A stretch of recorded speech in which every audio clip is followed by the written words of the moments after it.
Persia நாட்டில பல வருஷத்துக்கு முன்னாடி ஒரு ஏரி இருந்துச்சாம். இப்ப நான் சொல்றது ஒரு கதை, உண்மை கிடையாது. அந்த ஏரிய டெய்லி நூற்றுக்கணக்கான மக்கள் பார்க்க செல்வாங்களாம். அந்த ஏரியோட சிறப்பு என்னன்னா, அதில ஒரு மந்திர சக்தி இருந்ததாம். அந்த ஏரிய யார் பார்க்க போறாங்களோ, அவங்களுடைய உண்ம முகத்த காமிக்குமாம். அப்படி நூத்துக்கணக்கான மக்கள் அந்த ஏரிய பார்க்க போறாங்க. அந்த ஏரிய பார்த்த யாருமே மகிழ்ச்சியாவே திரும்பி வந்ததில்லையாம். அந்த ஏரிய பார்த்துட்டு வந்துட்டு வீட்ல இருக்கிற கண்ணாடிய உடைப்பாங்களாம். சிலர் வீட்ட விட்டே ஓடி போயிருவாங்களாம். சிலர் ரொம்ப நாளா மத்தவங்க கிட்ட பேசாம ஏதோ பிரம்ம பிடிச்ச ஆட்கள் மாரியே இருப்பாங்களாம். இதெல்லாம் பார்த்த நஸ்ருதீன் அப்படிங்கிற ஒரு சூஃபி ஞானி, "அப்படி ஏரியில என்னதான் இருக்கு? நானும் அந்த ஏரிய பார்க்க போணும்." அப்படின்னு சொல்லிட்டு 3 நாள் பிரயாணப்பட்டு அந்த ஏரிய பார்க்க போறாராம். ஏரிய பார்த்துட்டு சிரிச்சாராம். சிரிச்சுட்டு வீட்டுக்கு வந்துட்டாராம். அப்ப பக்கத்துல வீட்ல இருந்த ஒரு ஆள் கேட்டாராம், "ஐயா, இந்த ஏரிய பார்க்க போன யாருமே மகிழ்ச்சியா திரும்பி வந்ததில்ல. இந்த மாதிரி அவங்களுடைய குணாதிசயங்கள்லாம் வேறு மாரி ஆயிருச்சு. நீங்க அந்த ஏரிய பார்த்துட்டு சிரிச்சுட்டு வந்திருக்கீங்களே, என்ன காரணம்?" அப்படின்னு கேட்டாங்களாம். அதுக்கு அந்த நஸ்ருதீன் சொன்னாராம், "அந்த ஏரி பார்க்க வர்றவங்களுடைய உண்மை முகத்த காமிக்கிறது உண்மதான். நான் எப்படிப்பட்டவன்னு எனக்கு தெரியும். அதனால அந்த ஏரிய பார்த்தப்போ, அது என்னைய மட்டும் தான் காமிச்சது. ஆனா மத்தவங்க தங்கள பத்தி உயர்வா நெனச்சிருக்கிறாங்க. ஆனா அந்த ஏரிய பார்க்குறப்ப, அவங்க உயர்வானவங்க இல்ல அப்படின்ட்டு அவங்களுடைய உண்மை முகத்த தான் காமிக்குது. அத அவங்களால ஏத்துக்க முடியாம இப்படி ஆயிடுறாங்க." அப்படின்னு சொன்னாராம். அதோட சேர்த்து அந்த ஞானி சொன்னாராம், "இந்த உலகமும் அப்படிதான். நம்மளுடைய சிந்தனை எப்படிப்பட்டதோ, நம்ம இந்த உலகத்தை எப்படி நெனச்சிருக்கிறோமோ, அப்படிப்பட்ட காரியத்தான் உலகமும் நமக்கு காமிக்கும்." அப்படின்னு சொன்னாராம். இதே மாரி ஒரு கிராமத்தில ஊருக்கு வெளியில ஒரு வயசான ஒரு ஐயா உட்கார்ந்திருந்தாராம். அப்ப அது வழியா ஒரு வாலிபன் வந்தானாம். "ஐயா, அந்த ஊர்ல எப்படிப்பட்டவங்க இருக்காங்க?" அப்படின்னு கேட்டாராம். அதுக்கு அந்த ஐயா, "இதுக்கு முன்னாடி நீ இருந்த ஊர்ல எப்படிப்பட்டவங்க இருந்தாங்க?" அப்படின்னு கேட்டாராம். "அந்த ஊர்ல இருந்தவங்கலாம் ரொம்ப கொடுமையானவங்க. அவங்க ரொம்ப கெட்ட செயல்கள தான் செய்வாங்க. அந்த ஊர்ல இருக்க முடியாம தான் நான் வந்தேன்." அப்படின்னு சொன்னாராம். அதுக்கு அந்த ஐயா சொன்னாராம், "இந்த ஊர்லயும் அப்படிப்பட்டவங்க தான் இருக்காங்க. ரொம்ப கெட்டவங்க இருக்காங்க. ரொம்ப தீய செயல்கள செய்றவங்க இருக்காங்க. நீ இந்த ஊருக்குள்ள போனாலும் அப்படிப்பட்டவங்கள தான் பார்ப்ப." அப்படின்னு சொல்லி அனுப்பிச்சாராம். கொஞ்ச நேரத்துக்கு அப்புறம் இன்னொரு ஒரு வாலிப பையன் வந்தானாம். "ஐயா, அந்த ஊர்ல எப்படிப்பட்டவங்க இருக்காங்க?" அதே கேள்வி இந்த ஐயா கேட்டாராம். "நீ இதுக்கு முன்னாடி இருந்த ஊர்ல எப்படிப்பட்டவங்க இருந்தாங்க?" "ஐயா, அந்த ஊர்ல ரொம்ப நல்லவங்க இருந்தாங்க. எனக்கு ரொம்ப உதவி செஞ்சாங்க.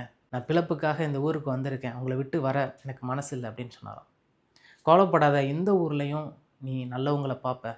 உனக்கு உதவி செய்றவங்கள மட்டும் தான் பார்ப்ப." அப்படின்னு சொல்லி அனுப்பிச்சாராம். இத பார்த்துக்கிட்டு இருந்த இன்னொரு பையன் வந்து, "ஐயா, அவருகிட்ட வேற மாதிரி சொன்னீங்க. இப்போ வந்தவர்கிட்ட வேற மாரி சொல்றீங்க. எது உண்மை?" அப்படின்னு கேட்டாராம். "2மே உண்மதான். நம்ம என்ன மாதிரியான சிந்தனைகள் நம்ம மனசுக்குள்ள இருக்கோ, என்ன மாதிரியான எண்ணங்கள் நம்ம மனசுக்குள்ள இருக்கோ, என்ன மாதிரியா மத்தவங்கள நம்ம நெனைக்கிறோமோ, அப்படிதான் மத்தவங்க இருப்பாங்க." அப்படின்னு சொன்னாராம். ஒரு திருக்குறள் கூட இப்படி இருக்கு. "இன்சொல்லால் ஈரம் இலையி." அதாவது மற்றவங்க கிட்ட அன்பா இருக்கிறவங்க, மற்றவங்க கிட்ட கருணையோடு இருக்கிறவங்களுக்கு எப்பவுமே அன்பு, கருணை மட்டும் தான் கிடைக்கும் அப்படின்னு சொல்லி திருவள்ளுவர் சொல்லியிருக்கிறாரு.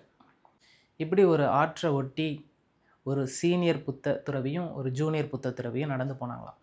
அப்ப அந்த ஆத்த கடக்க முடியாம கஷ்டப்பட்டுக்கிட்டு இருக்கிற ஒரு பெண்ண பார்த்தாங்களாம். இந்த சீனியர் புத்த துறவி எதுவுமே யோசிக்காம அந்த பெண்ண கையில தூக்கிட்டு ஆற்ற கடந்து அந்த பக்கம் போய் அந்த பெண்ண விட்டுட்டாங்களாம். விட்டுட்டு அவங்க 2 பேரும் தொடர்ந்து நடந்து போய்க்கிட்டு இருக்காங்க. அந்த புத்த துறவிகளோட ரூல்ஸ் படி பெண்கள தொடக்கூடாது. அப்ப அந்த ஜூனியருக்கு இது தவறாச்சே அப்படின்னு சொல்லி அவர் மனசுக்குள்ள யோசிக்கிறாரு. ஆனா வெளிய கேட்க முடியல. 3 மணி நேரம் தொடர்ந்து நடந்து போறாரு. அவருக்குனால கேட்காம இருக்க முடியல. உடனே கேட்குறாரு, "ஐயா, நம்ம ரூல்ஸ் படி பெண்கள தொடுறது தவறாச்சே. ஆனா நீங்க அந்த பெண்ண தூக்கி இந்த ஆத்த கடந்து வந்தது தவறு இல்லையா?" அப்படின்னு கேட்டப்போ, "அது தவறு தான். பெண்ண தொடுவதனால நமக்கு தேவையில்லாத சிந்தனைகள் வரும். அதனால தொடக்கூடாதுன்னு சொல்லியிருக்கிறாங்க. ஆனா அந்த பெண்ணுக்கு நான் உதவி செஞ்சேன். அந்த பெண்ண கீழ விட்டதுக்கப்புறம் நான் அத பத்தி யோசிக்கவே இல்ல. ஆனா நீ பெண்ண தொடல. ஆனாலும் இந்த 3 மணி நேரமா உன் மனதில தேவையில்லாத எண்ணங்கள் வந்து நீ அதனால கஷ்டப்பட்டுக்கிட்டு இருக்கிற." அப்படின்னு சொன்னாராம். மற்றவங்க நம்மக்கிட்ட எப்படி இருக்கணும்னு நெனைக்கிறோமோ, அதாவது மற்றவங்க நம்மக்கிட்ட கருணையோடு இருக்கணும்னு நெனைக்கிறோமா? நம்ம உதவி கேட்டா ஒருத்தவங்க உதவி செய்யணும் அப்படின்னு நெனைக்கிறோமா? நம்மக்கிட்ட அன்பா பேசணும் மத்தவங்க அப்படின்னு நெனைக்கிறோமா? அப்படின்னா, நீ மத்தவங்க கிட்ட அன்போடு இரு, கருணையோடு இரு. உதவி கேட்டாங்கன்னா உதவி செய் அப்படின்னு இயேசு கிறிஸ்து ஒரு இடத்துல சொல்லியிருக்கிறார். "மற்றவர்கள் உன்னிடத்தில் எப்படி இருக்க விரும்புகிறாயோ, அப்படியே மற்றவங்களிடத்தில இரு." ஸோ இதிலேருந்து நம்ம என்ன தெரிஞ்சுக்கிட்டோம் அப்படின்னா, நம்ம இந்த உலகத்தை எப்படி பார்க்குறோமோ, என்ன மாதிரியான எண்ணங்கள் நமக்குள்ள இருக்கோ, அப்படி தான் இந்த உலகம் நமக்கு வெளிப்படும். சைக்காலஜியில் கன்ஃபர்மேஷன் பயாஸ்னு ஒன்று இருக்குது. அதாவது இந்த உலகத்தில் நல்லது கெட்டது அப்படின்னு இருக்குது. ஆனால் நமக்கே தெரியாமல் நம்முடைய சப்கான்ஷியஸ் மைண்ட் நம்ம என்ன விஷயங்களை நம்பி இருக்கிறோமோ அதை மட்டும்தான் ஃபில்டர் பண்ணி காமிக்குமா. அதாவது நம்ம தீமையான எண்ணங்கள், கெட்ட எண்ணங்கள் மட்டும் நமக்கு இருந்தால் கெட்டதை மட்டும்தான் நமக்கு வந்து ஃபில்டர் பண்ணி காமிக்குமா நம்முடைய வாழ்க்கை. நல்ல எண்ணங்கள் இருந்தால் நல்லது மட்டும்தான் ஃபில்டர் பண்ணி காமிக்குமா. ஸோ ஒரே வரியில் சொல்லணும்னா, எண்ணம் போல் வாழ்க்கை.